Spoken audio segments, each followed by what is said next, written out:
السلام علیکم ورحمۃ اللہ وبرکاتہ۔ السلام علیکم ورحمۃ اللہ وبرکاتہ۔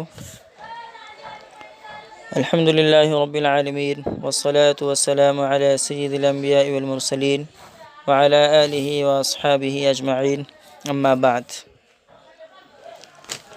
قال اللہ تبارک وتعالی فی القرآن المجید والفرقان الحمید، فاعوذ باللہ من الشیطان الرجیم، بسم اللہ الرحمن الرحیم، بل هو قرآن مجید فی لوح محفوظ،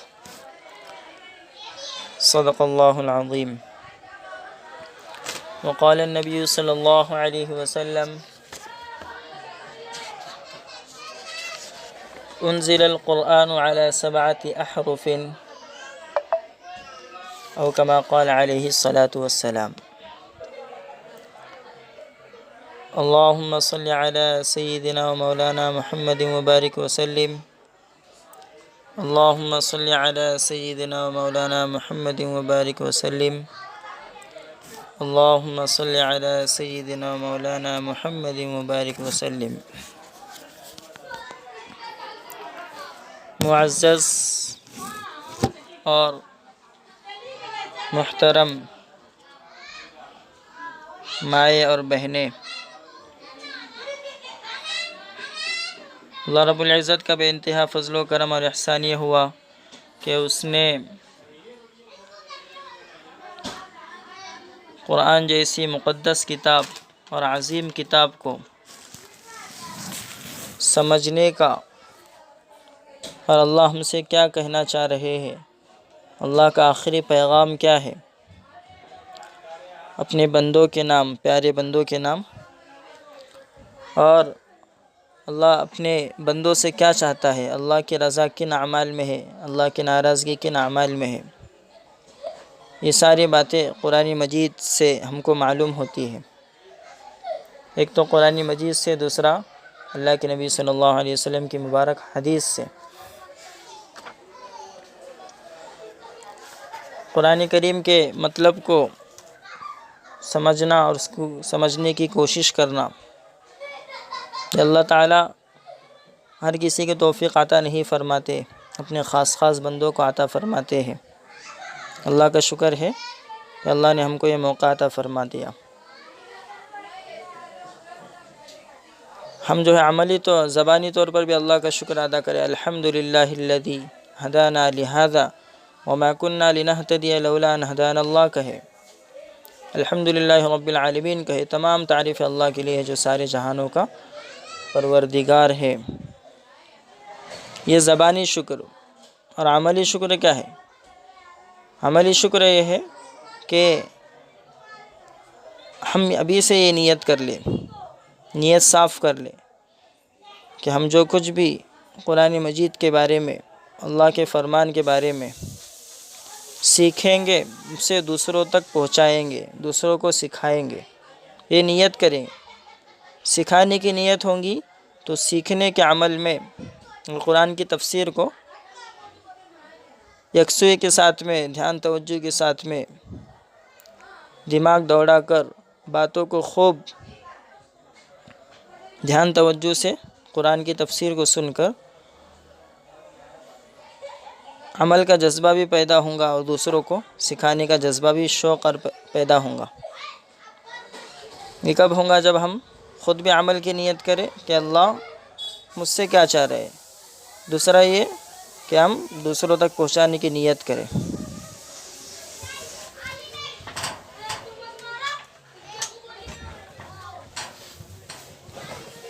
اسی طرح ہماری نیت یہ بھی ہو کہ ہم قرآن مجید کی تفسیر جو ہمارے سامنے کی جا رہی ہے، اس قرآن مجید کی تفسیر ہونے کے بعد میں ہم روزانہ کا اپنا معمول بنائیں، روزانہ کا ایک ٹائم ٹیبل بنائیں، جس ٹائم کے اندر جو قرآن کی تفسیر کی جا رہی ہے ان آیتوں کو دھیان توجہ سے پڑھے، اس کی تلاوت کرے، دھیان توجہ سے پڑھے۔ اور ابھی جب تفسیر کی جا رہی ہے قرآن مجید کی، آیتوں کے مطلب کو، صورتوں کے مطلب کو بیان کیا جا رہا ہے۔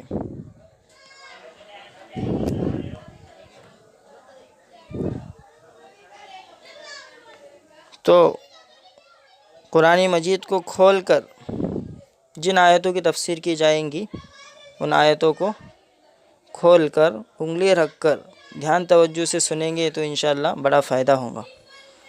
سرسری جو ہے ہیڈ فون لگا کر اگر سنیں گے تو بھی فائدہ ہوگا، یقیناً ہوگا، لیکن جو باوضو بیٹھ کر، قبلہ رخ بیٹھ کر اور یکسوئی کے ساتھ میں بیٹھ کر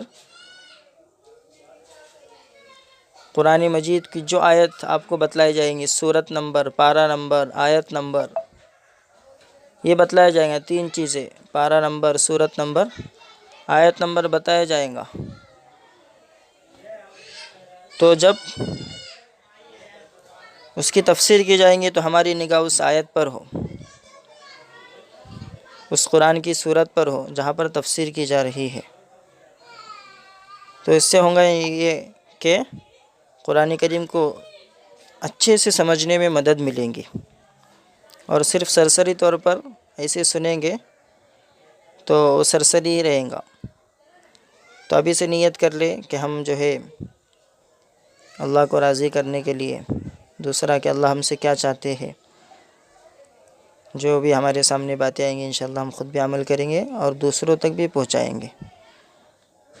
دوسروں تک بھی جو ہے ہم ہمارے ماں و بہنوں کو قرآن مجید کی تفسیر سے جوڑنے کی کوشش کریں گے، فکر کریں گے۔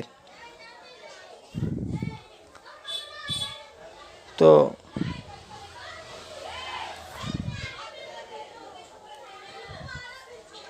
یہ چند باتیں تھی، اور ایک ضروری بات یہ بتانا ہے کہ بغیر عذر کے غیر حاضری نہ کریں، بغیر عذر کے غیر حاضری نہ کریں۔ ہاں عذر ہے تو کوئی بات نہیں، مستورات کو عام طور پہ عذر ہوتا ہی ہے،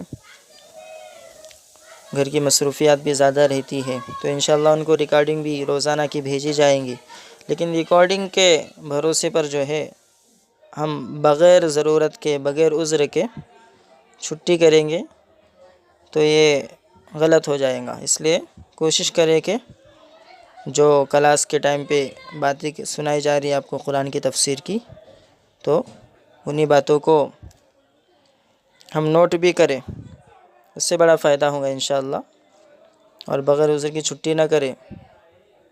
ہمارے پاس مکمل 1 سال ہے، 1 سال کے 12 مہینے ہوتے ہیں، ان 12 مہینوں میں 2 مہینے آپ نکال دیجئے چھٹی کے دن کے، پڑھائی کے یعنی قرآن کی تفسیر کے جو دن ہوں گے وہ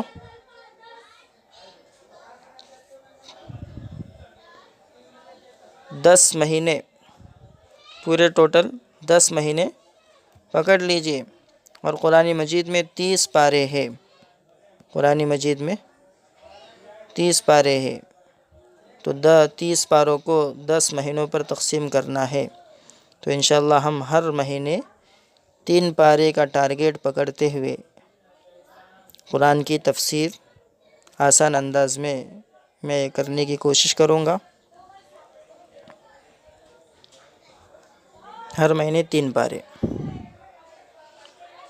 اسی طرح ہفتے کے 7 دن ہوتے ہیں، 7 دن میں 5 دن کلاسیں ہوں گی، 5 دن کلاس، ہفتے کے 5 دن کلاس ہوں گی۔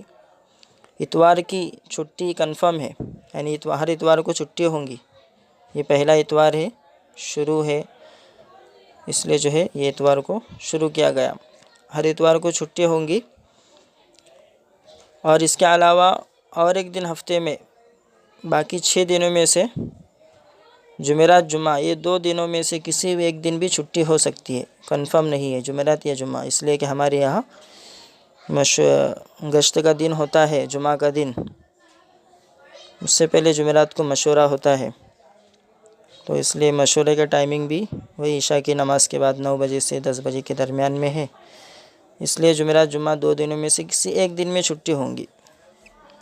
اتوار کے دن تو چھٹی کنفرم ہے، لیکن جمعرات یا جمعہ ان 2 دنوں میں سے کسی ایک دن میں چھٹی ہوں گی، اس کے علاوہ کبھی ضرورت پیش آئی تو بھی چھٹی ہو سکتی ہے۔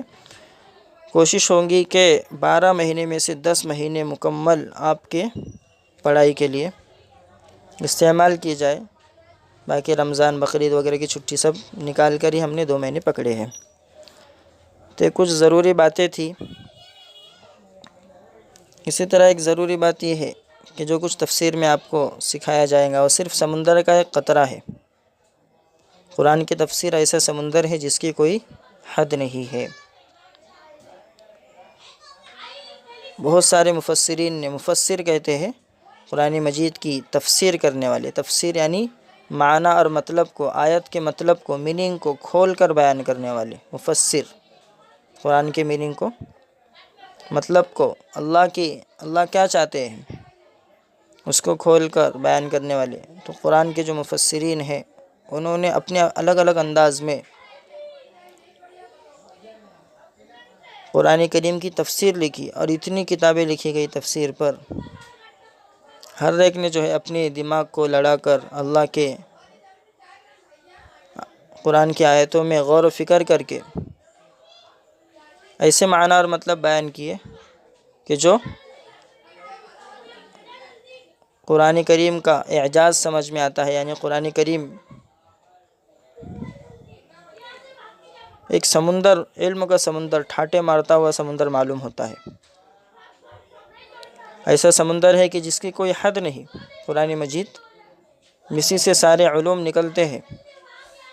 قرآن مجید کی ایک ایک آیت سے دنیا کی ہر چیز کا اس کے اندر علم موجود ہے، لیکن ہر ایک کی عقل اس تک نہیں پہنچتی۔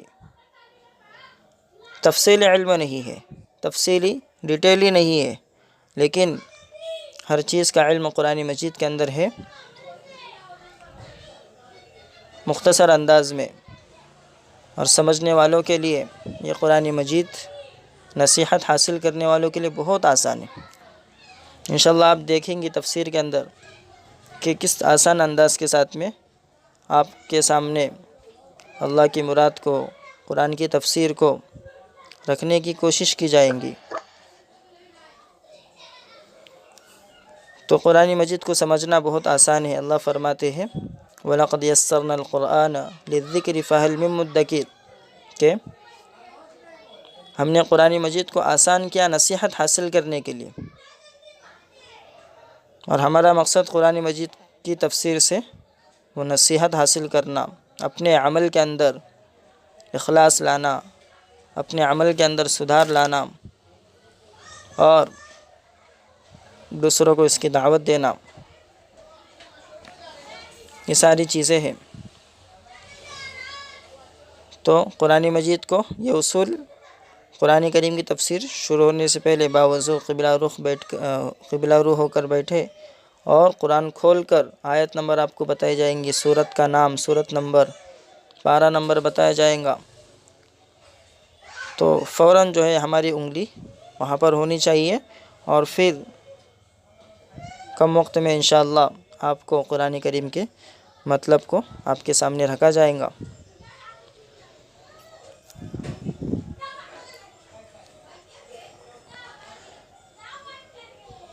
یہ چند باتیں تھی تفسیر کے تعلق سے، اور کچھ اصول کے بارے میں۔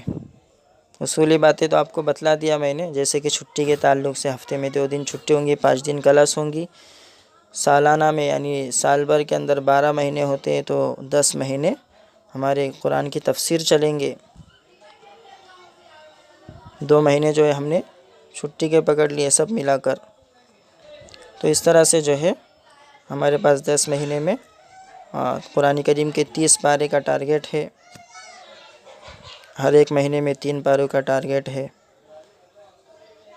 اور جو ضروری چیزیں ہیں، ضروری باتیں ہوئی بتائی جائیں گی آپ کو، اس لیے کہ بہت ساری لمبی لمبی چوڑی بحثیں ہیں قرآن مجید کے اندر۔ بحث کا مطلب کہ الگ الگ مسائل، علمی مسائل ہیں، علمی دلائل ہیں، تو اس کو نہ چھیڑتے ہوئے آسان انداز میں، عوامی انداز میں انشاءاللہ آپ کے سامنے رکھا جائے گا۔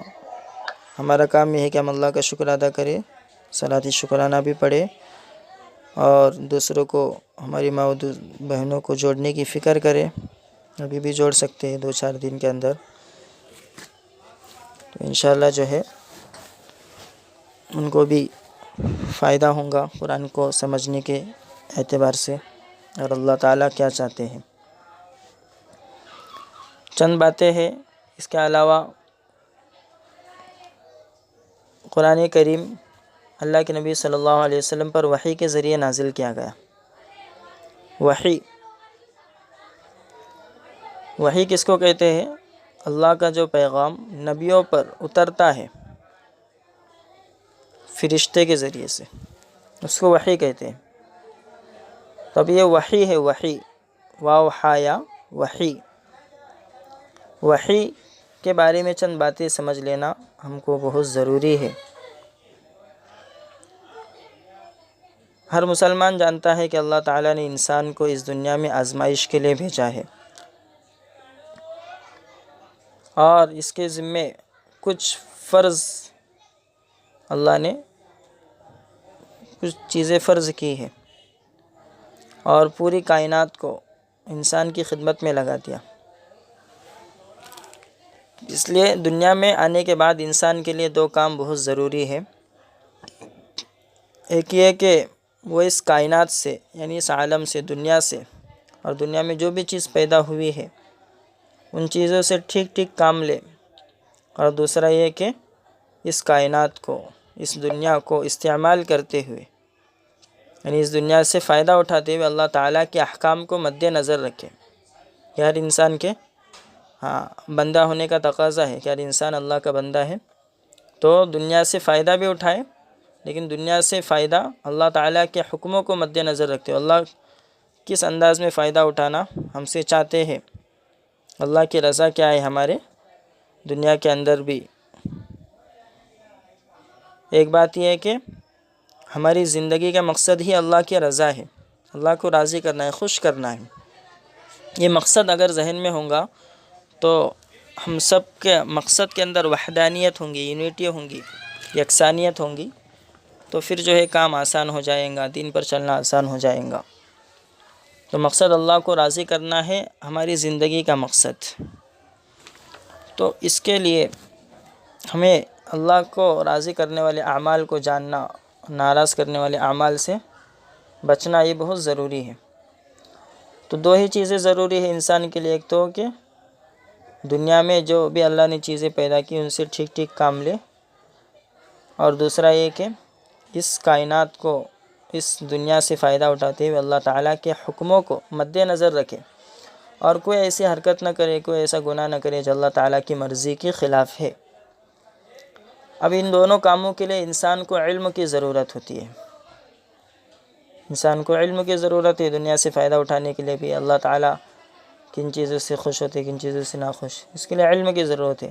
اس لیے جب تک یہ معلوم نہ ہو کہ اس کائنات کی حقیقت کیا ہے، اس دنیا کی حقیقت کیا ہے، اس کی کون سی چیز کے کیا فائدے ہیں، کون سی چیز کے کیا خاصیتیں ہیں، ان سے کس طرح فائدہ اٹھایا جا سکتا ہے، اس وقت تک وہ دنیا کی کوئی بھی چیز اپنے فائدے کے لیے استعمال نہیں کر سکتا، جب تک کہ اسے معلوم نہ ہو.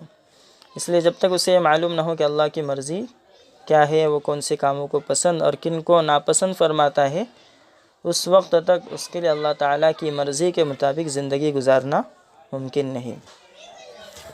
اس لیے اللہ تعالیٰ نے انسان کو پیدا کرنے کے ساتھ، بہت اہم بات ہے کہ اللہ نے انسان کو پیدا کرنے کے ساتھ 3 چیزیں ایسی پیدا کی ہے جن کے ذریعے ان باتوں کا علم حاصل ہوتا ہے.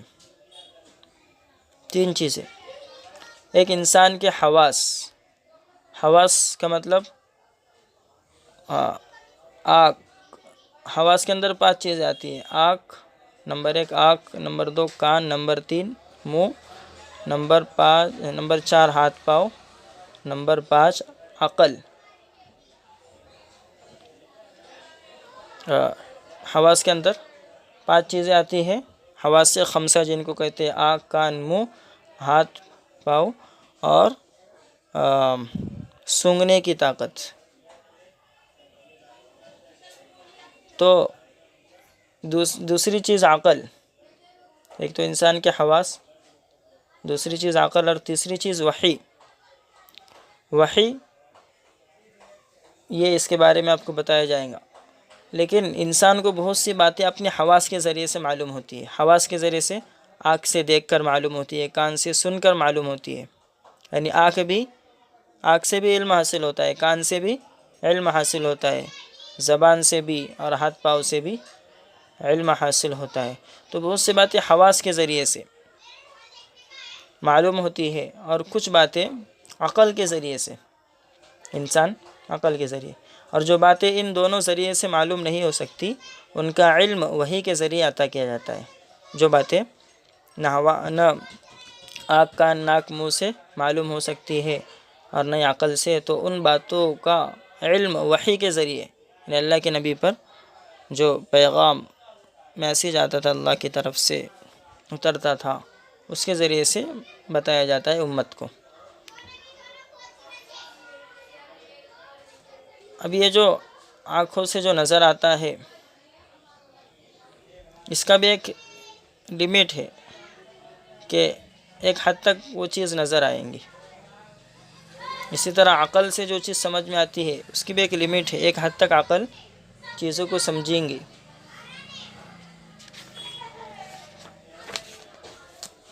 اسی طرح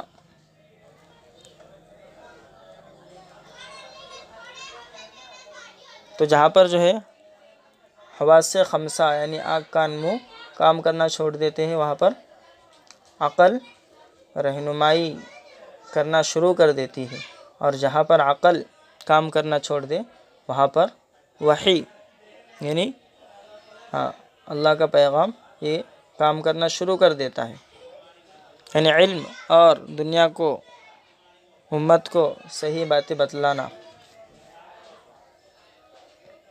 تو وحی انسان کے لیے ایک اعلیٰ ترین علم کا ذریعہ ہے۔ جس طرح سے عقل آنکھ کان ناک منہ ہاتھ پاؤں، ہاتھ سے ٹٹول کر چیزوں کا علم ہوتا ہے، جیسے اندھا وہ ہاتھ سے ٹٹول کر چھو کر معلوم کرتا ہے، تو یہ جس طرح انسان کو عقل سے آنکھ کان ناک منہ کے ذریعے سے علم ہوتا ہے، اسی طرح وحی سے بھی انسان کو علم حاصل ہوتا ہے۔ یہ تین ہی چیزیں ہیں، لیکن وحی سب سے بڑا اور سب سے بلند علم کا ذریعہ ہے، اس لیے کہ وحی کے اندر ان سوالات کا جواب بھی مل جاتا ہے جو عقل اور حواس کے ذریعے سے معلوم نہیں ہوتے۔ تو اس سے کیا معلوم ہوتا ہے کہ صرف عقل اور مشاہدہ، عقل اور اپنے آنکھوں سے دیکھنا انسان کی رہنمائی کے لیے کافی نہیں، بلکہ اس کی ہدایت کے لیے اللہ کی طرف سے وحی کی ضرورت ہے، اور یہ قرآن کریم وحی کی شکل میں ہمارے سامنے موجود ہے۔ قرآن کریم وحی کی شکل میں ہمارے سامنے موجود ہے۔ یہ وحی کی ضرورت کے تعلق سے چند باتیں تھیں کہ وحی کی ضرورت کس طرح ہے۔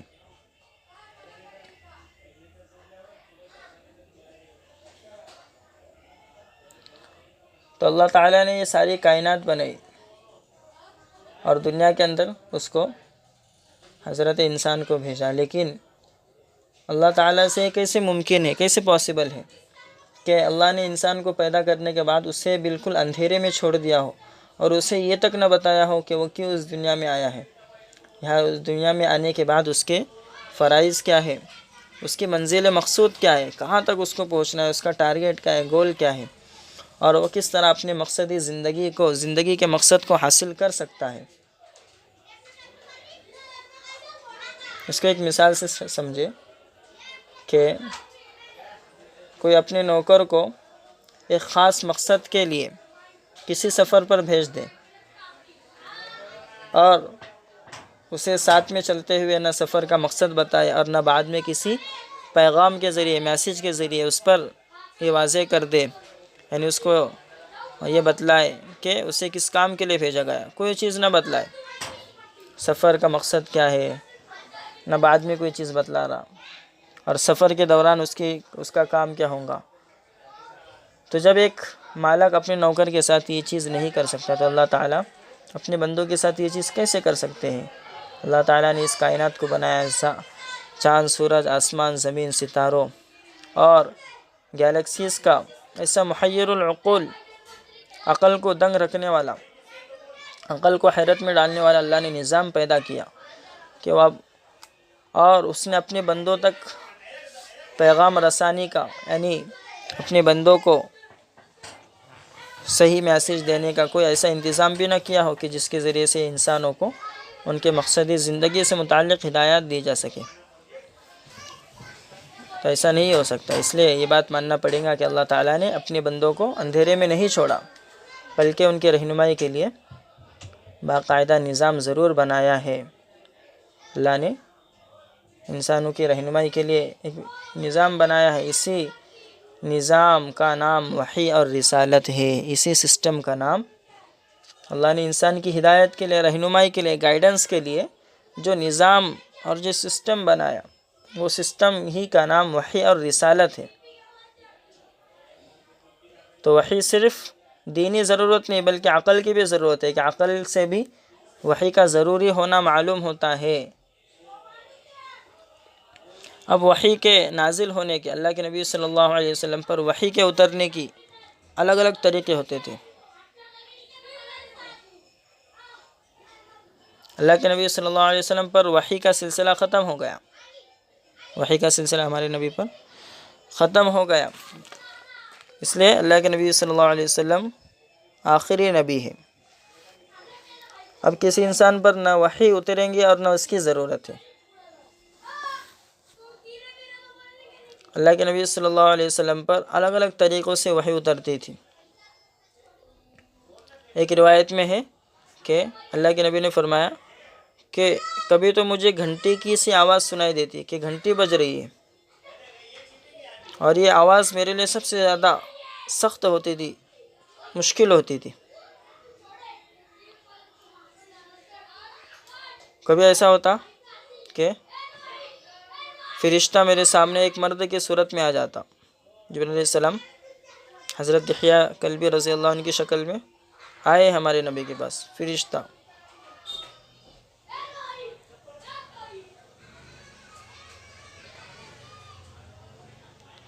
تو جب اس طریقے پر اللہ کے نبی پر وحی اترتی تھی تو اللہ کے نبی صلی اللہ علیہ وسلم پر بہت زیادہ بوجھ پڑتا تھا. حضرت عائشہ رضی اللہ عنہ فرماتی ہے کہ میں نے سخت جاڑوں کے دن میں، یعنی سخت سردی کے دن میں آپ پر وحی کو اترتے ہوئے دیکھا ہے. ایسی سردی میں بھی جب وحی کا سلسلہ ختم ہوتا، وحی آ کر جو ہے چلی جاتی، تو آپ کی مبارک پیشانی پسینے سے شرابور ہو چکی ہوتی، یعنی پسینے سے بھیگ چکی ہوتی. سخت ٹھنڈی ہے، ٹھنڈی کے موسم کے اندر بھی وحی اتر رہی ہے، لیکن بوجھ پڑنے کی وجہ سے، قرآن مجید کا بوجھ، وحی کا بوجھ پڑنے کی بنا پر اللہ کے نبی کی پیشانی ٹھنڈی کے موسم میں بھی پسینے سے بھیگ جاتی تھی. ایک روایت میں حضرت عائشہ رضی اللہ عنہ فرماتی ہے کہ جب آپ پر وحی اترتی تو آپ کا سانس رکنے لگتا تھا، چہرہ بدل جاتا تھا، اور کھجور کی ٹہنی جس طرح پیلی ہوتی ہے اس طرح آپ کا چہرہ پیلا ہو جاتا تھا. سامنے کے دانت کپ کپانے لگتے تھے، اور آپ کو اتنا پسینہ آتا کہ اس کے قطرے موتیوں کی طرح ڈھلکنے لگتے تھے وحی کے بوجھ کی بنا پر. بعض مرتبہ اتنی سخت طریقے سے وحی آتی تھی کہ اللہ کے نبی صلی اللہ علیہ وسلم جس جانور پر سوار ہوتے، اس وقت میں جانور پر سواری کر رہے ہیں اور وحی آ گئی، اللہ کی طرف سے پیغام آ گیا، میسیج آ گیا جبرائیل علیہ السلام کے ذریعے، تو وہ جانور بھی جس پر آپ بیٹھے تھے وہ آپ کے بوجھ سے دب کر بیٹھ جاتا. اور ایک مرتبہ آپ نے حضرت زید بن ثابت رضی اللہ عنہ، صحابی رسول زید بن ثابت، وحی کو لکھنے والے صحابی، ان کے زانو پر، ان کی ران پر، ان کے پیر پر، ان کے مانڈی پر اپنا سر رکھا ہوا تھا کہ اسی حالت میں وحی اترنا شروع ہو گئی. تو اس سے حضرت زید رضی اللہ عنہ کی ران پر اتنا بوجھ پڑا حضرت زید بن ثابت کی ران پر، ان کی مانڈی پر اتنا بوجھ پڑا کہ وہ ٹوٹنے لگی۔ بعض مرتبہ وحی کی جو آواز ہوتی تھی وہ دوسروں کو بھی محسوس ہوتی تھی، ہلکی ہلکی آواز، بھنبھناہٹ۔ حضرت عمر رضی اللہ عنہ فرماتے ہیں کہ جب آپ پر وحی اترتی تھی تو آپ کے چہرے انور کے قریب شہد کی مکھیوں کی بنبناہٹ جیسی آواز سنائی دیتی تھی۔ تو یہ وحی کی پہلی صورت جس میں وحی کی آواز گھنٹیوں کی آواز کے جیسی ہوتی تھی۔ یہ گھنٹی جب بجتی ہے اور انسان کو معلوم نہ ہو کہاں سے بج رہی ہے تو وہ یہ معلوم نہیں کر سکتا کہ یقینی طور پر معلوم نہیں کر سکتا کہ وحی گھنٹی جو ہے کون سی سمت سے اور کس جہت سے، یعنی کس طرف سے گھنٹی کی آواز آ رہی ہے۔ اسی طرح وحی وہ بجتی رہتی تھی، وحی آتی اترتی رہتی تھی تو اس کی آواز ہر طرف سے معلوم ہوتی تھی، ہر طرف سے آتی ہوئی اس کی آواز، چاروں جہت سے، چاروں طرف سے آواز اس کی آتی ہوئی محسوس ہوتی تھی۔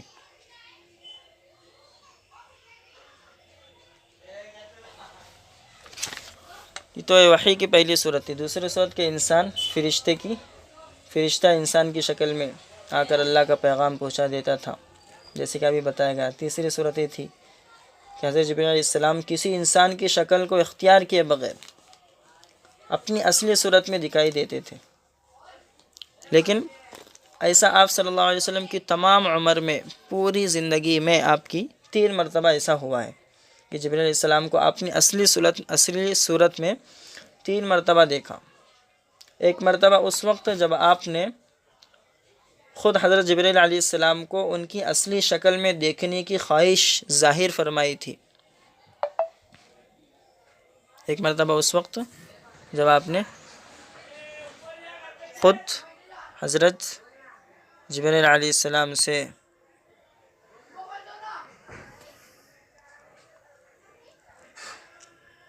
جبرائیل علیہ السلام کو ان کی اصلی شکل میں دیکھنے کی خواہش آپ نے فرمائی تھی۔ دوسری مرتبہ معراج میں آپ نے جبرائیل علیہ السلام کو اصلی شکل میں دیکھا۔ تیسری مرتبہ نبوت کے بالکل ابتدائی زمانے میں مکہ مکرمہ کے مقام اجیاد نامی جگہ پر شروع نبوت کا زمانہ تھا، نبوت مل گئی تھی، تو اسٹارٹنگ کے وقت میں آپ نے اجیاد نامی جگہ پر جبرائیل علیہ السلام کو اپنی اصلی شکل میں دیکھا۔ تو یہ 3 مرتبہ اپنی پوری زندگی میں آپ نے حضرت جبرائیل علیہ السلام کو اپنی اصلی شکل میں دیکھا۔ تو یہ 3 صورتیں ہوتی تھی، 3 طریقے ہوتے تھے وحی کے اترنے کے۔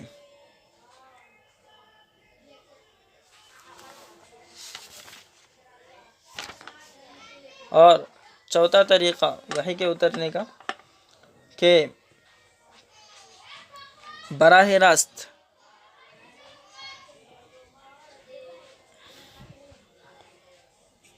ڈائریکٹ اللہ تعالیٰ بغیر کسی واسطے کے خود اللہ تعالیٰ اپنی نبی سے بات چیت کرے، ہم کلامی کرے۔ یہ اللہ کے نبی صلی اللہ علیہ وسلم کو صرف ایک مرتبہ معراج کے موقع پر یہ شرف حاصل ہوا، یہ اعزاز حاصل ہوا کہ اللہ تعالیٰ نے آپ کے ساتھ معراج کے موقع پر بیداری کی حالت میں، بیداری یعنی خواب میں نہیں، بیداری کی حالت میں معراج کے موقع پر بات چیت کی، ڈائریکٹ بغیر کسی واسطے کے۔ لیکن ایک مرتبہ خواب میں بھی اللہ تعالیٰ سے آپ نے بات چیت کی۔ تو پوری زندگی میں ایک مرتبہ بیداری کی حالت میں معراج کے موقع پر آپ اللہ تعالیٰ سے بغیر کسی واسطے کے ڈائریکٹ اللہ تعالیٰ سے ہم کلام ہوئے۔ اسی طرح وحی کی 5ویں صورت یہ تھی کہ حضرت جبرائیل علیہ السلام کسی بھی صورت میں سامنے آئے بغیر آپ کے دل مبارک میں کوئی بات ڈال دیتے تھے۔ جبرائیل علیہ السلام آئے نہیں، لیکن آپ کے دل کے اندر کوئی بات ڈال دے اللہ تعالیٰ کی جانب سے، اللہ تعالیٰ کے حکم سے۔ تو یہ 5 صورتیں تھی وحی کے اترنے کے طریقے تھے جن میں سے پہلا کہ کبھی جبرائیل علیہ السلام لے کر آتے وحی تو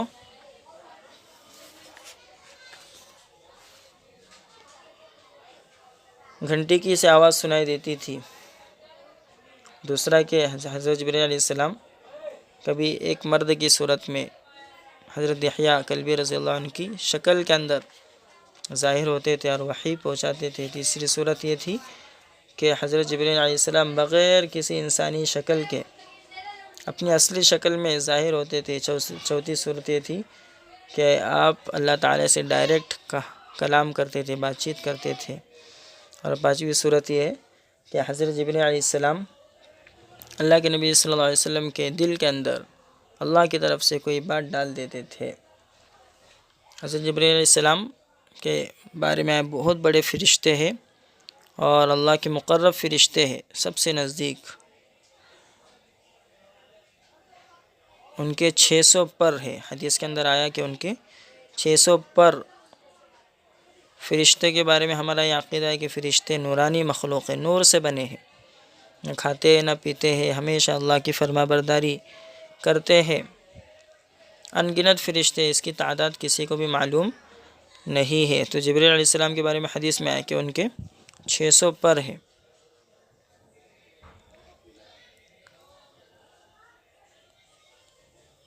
تو یہ وحی کے اترنے کے طریقے تھے. اسی طرح قرآن مجید کی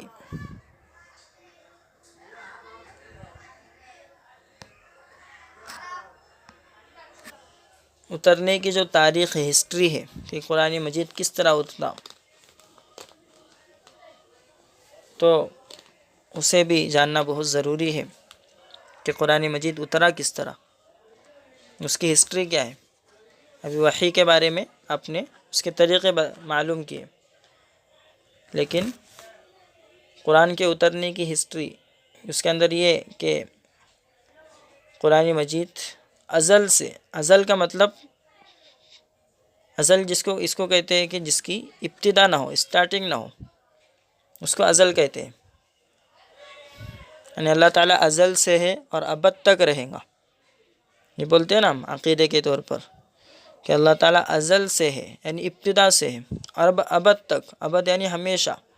ابد کس کو کہتے ہیں؟ جس کی انتہا نہ ہو. ابد تک رہے گا، ہمیشہ رہے گا. ازل سے ہے، ابتدا سے ہے. اب ابتدا، ازل کہتے ہیں کہ جس کی ابتدا ہی نہ ہو. ازل کہتے ہیں جس کی ابتدا ہی نہ ہو. لیکن سمجھانے کے لیے ہم بولتے ہیں کہ اللہ پہلے سے ہے، لیکن اس کی ابتدا کب ہو رہی ہے وہ معلوم نہیں.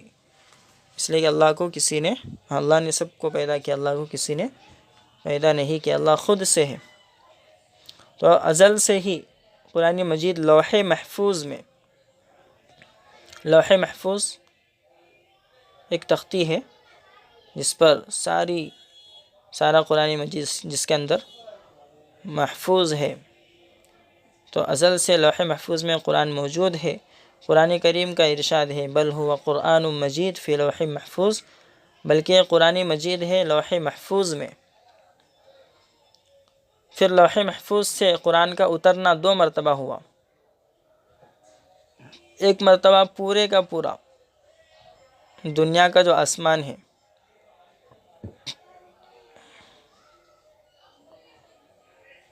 اس دنیا کے آسمان پر بیت المعمور ہے جو کعبۃ اللہ، یعنی جو کعبہ ہے اس کے بالکل بھی مقابل میں ہے، بالکل سیدھ میں ہے بیت المعمور، جو فرشتوں کا قبلہ ہے، فرشتوں کی عبادت گاہ ہے.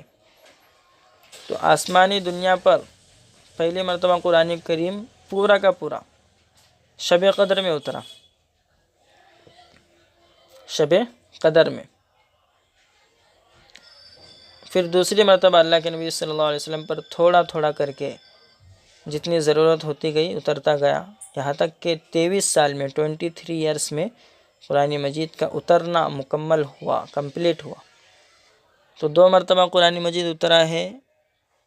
پہلی مرتبہ لوح محفوظ سے آسمانی دنیا پر، یعنی دنیا کے آسمان پر جہاں پر بیت المعمور ہے، بیت المعمور جو کعبۃ اللہ کے بالکل مقابل میں ہے، جو آسمان پر فرشتوں کی عبادت گاہ ہے، تو یہ قرآن مجید پورا کا پورا یہاں پر شب قدر میں، لیلۃ القدر میں اترا، اور دوسری مرتبہ اللہ کے نبی صلی اللہ علیہ وسلم پر تھوڑا تھوڑا کر کے ضرورت کے اعتبار سے 23 سال کی مدت میں مکمل ہوا۔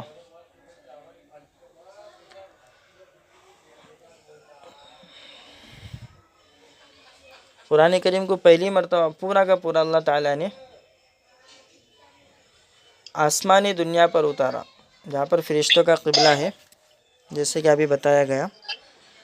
تو اس کے اندر کیا حکمت ہے کہ اللہ تعالیٰ فرشتوں کو یہ بتلانا چاہتے ہیں کہ اللہ کی آخری کتاب ہے جو زمین والوں کی ہدایت کے لیے اتاری جانے والی ہے۔ اللہ کی آخری کتاب ہے جو زمین والوں کی ہدایت کے لیے اتاری جانے والی ہے، یہ بتلانا تھا، اس لیے پہلی مرتبہ پورا کا پورا لوح محفوظ سے وہاں پر قرآن مجید کو اتارا گیا۔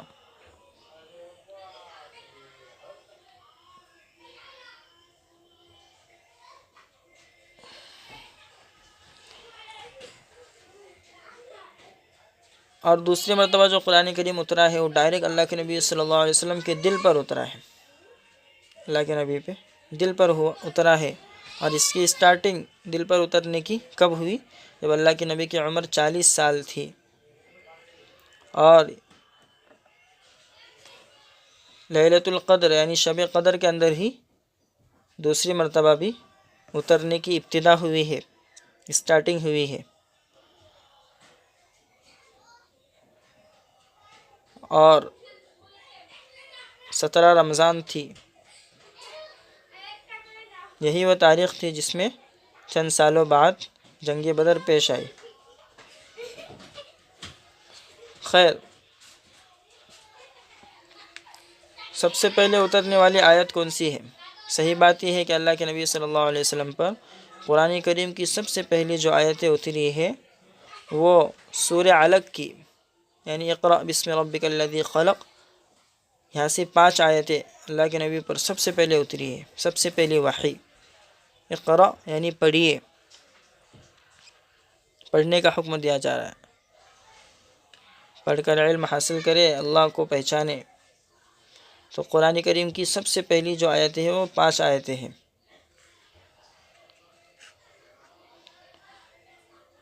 حضرت عائشہ رضی اللہ عنہا فرماتی ہے کہ اللہ کے نبی صلی اللہ علیہ وسلم پر وحی کی اترنے کی جو سٹارٹنگ ہوئی وہ سچے خوابوں سے ہوئی تھی، کہ اللہ کے نبی کو سچے خواب بتائے جاتے تھے، رات میں کوئی خواب دیکھتے صبح میں ویسے ہی ہو جاتا تھا۔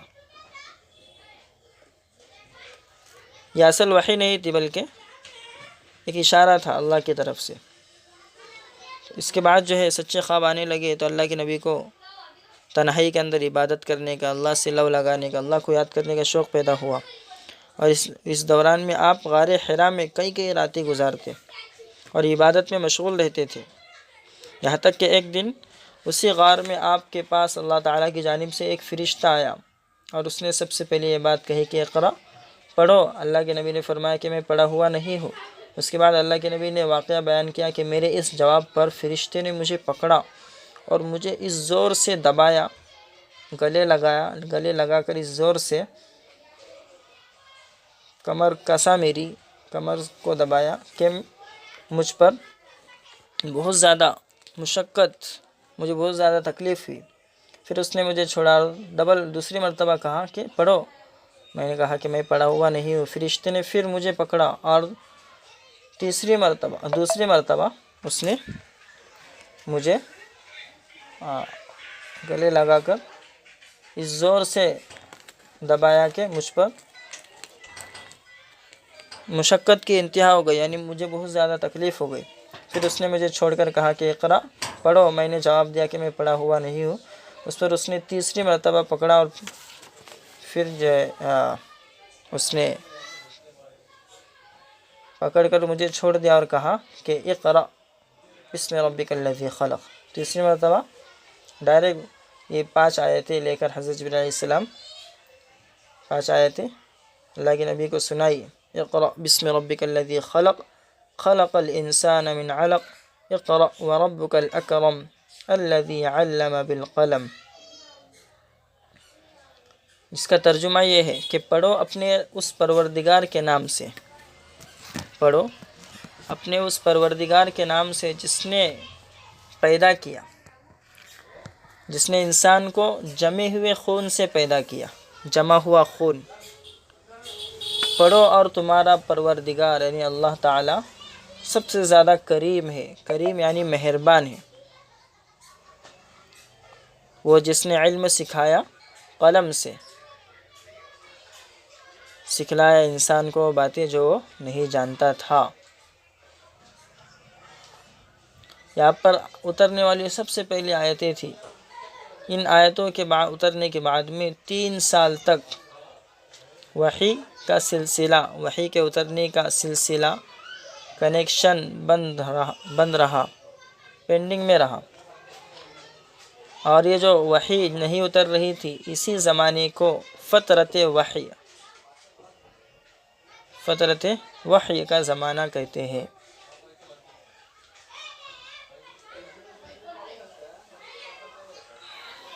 پھر 3 سال کے بعد میں وہی فرشتہ آپ کو آسمان اور زمین کے درمیان میں دکھائی دیا، اور اس نے سورہ مدثر کی آیتیں، سورہ مدثر جو 29ویں پارے میں ہے اس کی چند آیتیں، پوری سورت بھی نہیں، شروع کی چند آیتیں اللہ کے نبی کو سنائی۔ اس کے بعد وحی کا سلسلہ واپس سے شروع ہو گیا۔ یہ وحی کے قرآن مجید کی مختصر سی ہسٹری آپ کے سامنے رکھی گئی، تاریخ قرآن کے اترنے کی ہسٹری۔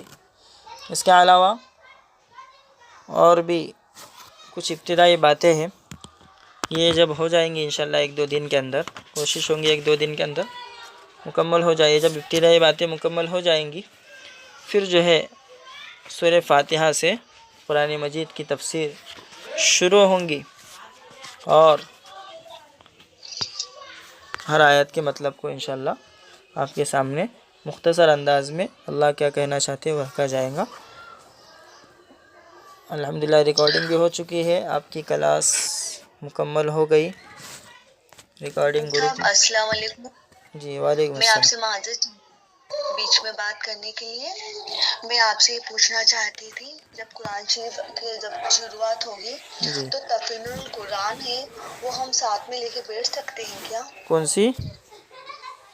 تفہیم القرآن جو اچھا تفصیل اور ترجمے کے ساتھ ہے۔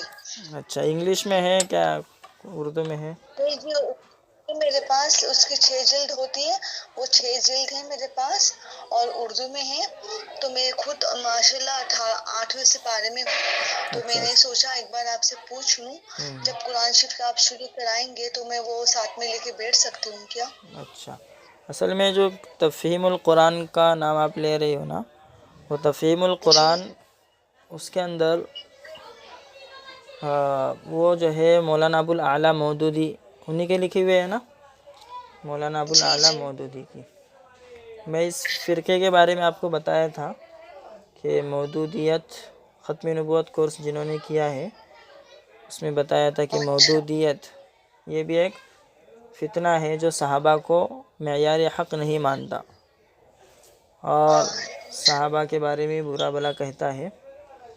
تو قرآن مجید کا مطلب اگر وہ جو انہوں نے لکھے ہیں اکثر وہ زیادہ تر تو صحیح ہے، لیکن کئی جو ہے وہ الگ طریقے پر اپنی طرف سے انہوں نے مطلب بیان کیا ہے۔ ہاں، اس لیے کہ اس پر پوری ریسرچ ہے الحمدللہ ہمارے پاس میں، کہاں انہوں نے غلطی کی، کہاں جو ہے دین کے خلاف میں انہوں نے لکھا ہے، وہ غلطی ہو گئی ان سے۔ اس لیے جو ہمارے اکابر ہے تفہیم القرآن جو مولانا ابوالاعلیٰ مودودی کی لکھی ہوئی ہے، اور جن کی ٹیم کو، جن کی جماعت کو جماعت اسلامی کہا جاتا ہے، ان کی تفسیر کو پڑھنے سے منع کرتے ہیں، تفہیم القرآن کو۔ ہاں، اسی طرح قرآن شریف جی قرآن کریم کی تفسیر وہی معتبر ہے جو کہ اصولوں کے ساتھ میں ہو، اس لیے قرآن کریم کی تفسیر کرنا ہر کسی کے بس کا کام نہیں قرآن کریم کی تفسیر کو کرنے کے لیے 14 علم کی ضرورت ہوتی ہے، 14 طرح کے. تو ان 14 طرح کے علم کو حاصل کرنے کے بعد تبھی انسان جا کر جو ہے وہ تفسیر کر سکتا ہے. اور تو مولوی صاحب اپنا سادہ قرآن شریف ہی لے کے جی بیٹھے جی پھر سادہ آپ قرآن شریف لے کر بنا بیٹھے. اور دوسرا یہ کہ آپ کو انشاءاللہ پی ڈی ایف بھیج دیتا ہوں میں گروپ میں. آپ پی ڈی ایف سے دیکھ کر بھی آپ اس کو تفسیر کو سن سکتی ہے. ٹھیک ہے جی انشاءاللہ ایسے کریں گے. ٹھیک ہے، شکریہ مولوی صاحب. جی جی کلاس مکمل ہوتی ہے. کسی کو کچھ پوچھنا ہو تو گروپ میں آپ جو ہے بغیر جھجک کے پوچھ سکتی ہے. جس طرح کی بھی رہنمائی کی ضرورت ہے انشاءاللہ پوری کرنے کے لیے تیار ہوں. اور ریکارڈنگ بھی آپ کو انشاءاللہ بھیجی جائیں گی. اور یہ جو تفہیم القرآن کے بارے میں بتایا گیا، یہ جو ہے ہمارے اکابر کی طرف سے کہا جا رہا ہے، کیونکہ ہمارا جو مکتب فکر ہے کہ ہم اہل سنت والجماعت حنفی دیوبندی ہے. تو دیوبندی کوئی فرقہ نہیں ہے، لیکن وہ جو بات کرتا ہے وہ ڈائریکٹ قرآن حدیث کی اور صحابہ کی بات کرتا ہے. اور ان کے بارے میں مشہور ہے مولانا ابوالعلا مودودی کے بارے میں کہ صحابہ کو برا بھلا انہوں نے کہا ہے. ان کی کتاب خلافت اور ملوکیت، اس میں صحابہ کے بارے میں دشمنی کے جیسے الفاظ استعمال کیے. صحابہ کی بارے میں ایسی باتیں لکھی کہ جس سے معلوم ہوتا ہے کہ کوئی دشمن ہی ایسی باتیں کہہ سکتا ہے. جبکہ حیات الصحابہ جو پڑھتے ہیں، جن کو مولانا یوسف صاحب کاندھلوی رحمۃ اللہ علیہ نے لکھا ہے، حیات الصحابہ پڑھنے سے صحابہ کی محبت پیدا ہوتی ہے، صحابہ کی قربانیاں ہمارے سامنے آتی ہیں، تو ان کی قدردانی ہمارے دل کے اندر پیدا ہوتی ہے. لیکن یہ جو مسلک والے ہیں جماعت اسلامی کے جو ہیڈ ہے اب مولانا ابوالعلا مودودی، ان کی کتاب خلافت اور ملوکیت پڑھنے سے صحابہ ایسا معلوم ہوتا ہے کہ کوئی دشمن ہی ایسی باتیں کر سکتا ہے، برا بلا کہنا، الزام تراشیاں کرنا. یہ ان سے ہو گیا ہے غلطی، اللہ معاف فرمائے، اللہ ہم سب کو ہدایت نصیب فرمائے. اس لیے جو ہے ہم کو ایسی تفسیر پڑھنے سے بچنا چاہیے. اس کے علاوہ بھی اور تفسیروں کے نام انشاءاللہ میں آپ کو بتاؤں گا کہ ان تفسیروں کے پڑھنے سے جو ہے ہم کو بچنا چاہیے اور معتبر علماء کی تفسیر پڑھنا چاہیے. ٹھیک ہے، کلاس مکمل ہوتی ہے. السلام علیکم ورحمۃ اللہ وبرکاتہ. جی مولانا السلام علیکم. وعلیکم ہم السلام. کو پوچھنا تھا کہ ہمارے پاس ہے نا معارف القرآن ہے حضرت مولانا مفتی محمد شفیع صاحب کی، جی جی تو وہ ہم کھول کے بیٹھ سکتے ہیں؟ جی جی ضرور بیٹھیے نا، کوئی مسئلہ نہیں. جی معارف القرآن میں سے ہی انشاءاللہ آپ کو بتانے کی کوشش ہے، لیکن دوسرے تفاسیر بھی میرے پاس رہیں گی اور ہے، اس میں سے بھی انشاءاللہ خلاصہ آپ کو بتایا جائے گا. اور دوسرا ہے کہ معارف القرآن بھی ابھی تقریباً 100 سال ہو چکے اس کو لکھ کر، تو اس کے اندر بھی اردو کے ایسے الفاظ آ گئے کہ جو سمجھنے میں دشواری ہوتی ہے. اس لیے ایک آسان سی دوسری تفسیر ہے میرے پاس، پی ڈی ایف کی شکل میں ہے. وہ پی ڈی ایف میں انشاءاللہ آپ کو بھیج دوں گا گروپ میں. یہ ہر مہینے کی اعتبار سے ایک پی ڈی ایف ہے، 500-600 صفحات پر ہے.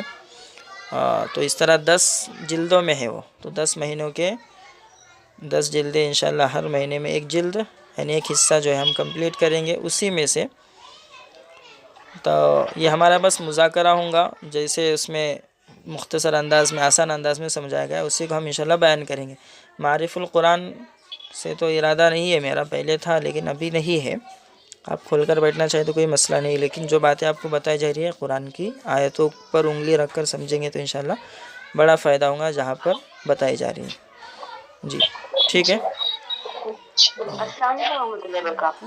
وعلیکم السلام. جی مجھے پوچھنا تھا کہ ابھی آپ نے بتایا کہ اسٹارٹنگ میں سورہ علق کی جو آیتیں نازل ہوئی اس کے 3 سال کے بعد دوسرا یہ ہوا، یہی میں نے سمجھا ہے، یہی جی آپ نے بولا ہے؟ جی جی جی 3 3 سال سال تک کے عرصے تک کچھ بھی نہیں اترا اللہ کے نبی پر. 3 سال کے زمانے تک اللہ کی طرف سے. اس کو وحی کے پینڈنگ کا زمانہ کہہ سکتے ہیں، عربی میں اس کو فترت وحی کہا جاتا ہے. جی تو اللہ کے نبی پر یہ زمانہ جو ہے بہت زیادہ کٹھن گزرا. جو مکہ کے کافرین تھے وہ اللہ کے نبی پر الزام لگاتے تھے کہ تیرے رب نے تجھ کو چھوڑ دیا، یعنی ایسی مایوسی والی باتیں کہتے تھے. اور جو ہے تجھ سے بیزار ہو گیا۔ اللہ نے فرمایا ما ودعک ربک وما قلی، نہ اللہ نے تجھ کو چھوڑا ہے اور نہ تجھ سے بیزار ہوا ہے۔ تو یہ بہت کٹھن زمانہ رہا 3 سال کا، اس کو فترۃ الوحی کہا جاتا ہے۔ ٹھیک ہے، کسی اچھا کا اس وقت بھی ہوا تھا جب سورہ کہف کے بارے میں، اس اصحاب کہف کے بارے میں جب پوچھا گیا تھا، تب بھی آپ صلی اللہ علیہ وسلم آپ صلی اللہ علیہ وسلم نے کہا تھا کہ میں دوسرے دن بتاؤں گا؟ جی جی انشاءاللہ نہیں کہا تھا، اس ٹائم کا بھی واقعہ ہے وہ، لیکن اس ٹائم کا پیریڈ لمبا زمانہ نہیں تھا، یہ لمبا زمانہ تھا۔ اس کے کچھ دن ہیں جو میرے ذہن سے نکل رہے، یعنی وہ انشاءاللہ نہ کہنے کی بنا پر کچھ دنوں تک وہاں پر وحی کا سلسلہ بند رہا۔ ٹھیک ہے جی، کسی کا کوئی سوال ہو تو انشاءاللہ ہم سوال جواب کا بھی آخر کے 10 منٹ میں لے سکتے ہیں، اچھا رہے گا۔ سوال جواب کا سیشن ہونا چاہیے، آخر کے 10 منٹ سوال جواب کے رہیں گے۔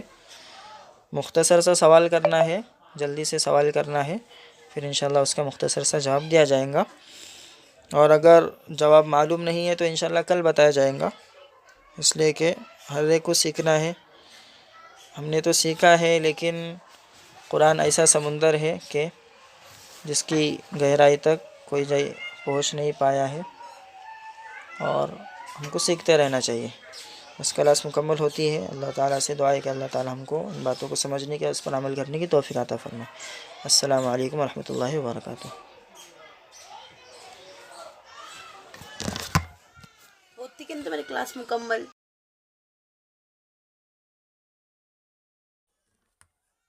ہوتی کہ نہیں تمہاری کلاس مکمل؟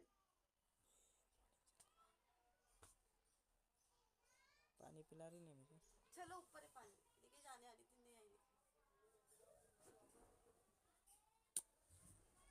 ارے اتنی دے میرے کو پہلے۔ کیوں؟ اور یہ تو نا بھائی جان کر کے آ رہی امی، یہ تو بھائی جان